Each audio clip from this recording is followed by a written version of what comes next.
माता की, भारत माता की। आज राष्ट्रीय स्वयंसेवक संघ के इस महापर्व में पथ संचलन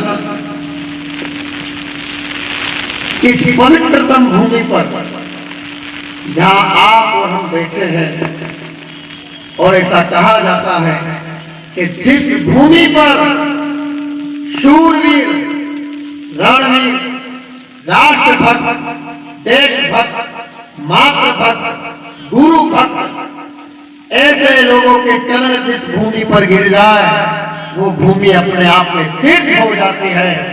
और जिस जगह, जिस भूमि पर दृढ़ संकल्प लेकर के स्वयं सेवक संघ के पथ संचलन के स्वयं सेवक अपना पथ संचलन दृढ़ निश्चय, संकल्प और दृढ़ प्रतिज्ञा के साथ में देश की रक्षा, देश की सुरक्षा और राष्ट्र उत्थान का संकल्प लेकर के जहां बैठ जाए वो भूमि भी तीर्थ से कम नहीं होती है, वो भूमि भी तीर्थ हो जाती है। और आज ऐसी तीर्थ भूमि में आप और हम बैठे हैं।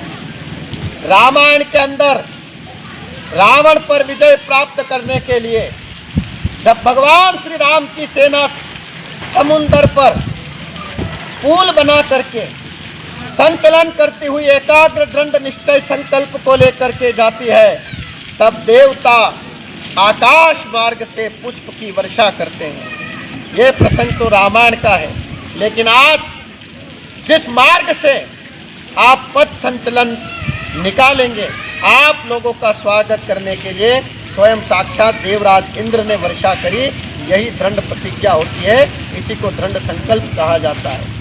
अनुशासन को देखना है, जीवन में अनुशासन को सीखना है, तो एक स्वयं सेवक के जीवन को देखना चाहिए कि चाहे कितनी भी आंधी हो, कितनी भी बरसात हो, कितनी भी भीषण गर्मी हो, लेकिन एक स्वयं सेवक अपनी प्रतिज्ञा से, अपने कर्तव्य से कभी भी पीछे पैर नहीं करता है।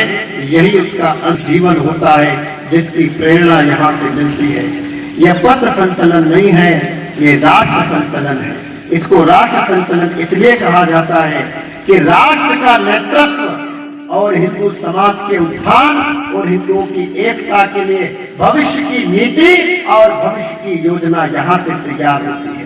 आप ही में से कोई भविष्य में महाराणा प्रताप बनेगा, आप ही में से कोई भविष्य में वीर शिवाजी और वीर सावरकर बनेंगे, आप ही में से भविष्य का कोई योगी और भविष्य का कोई नेतृत्वकर्ता निकलेगा।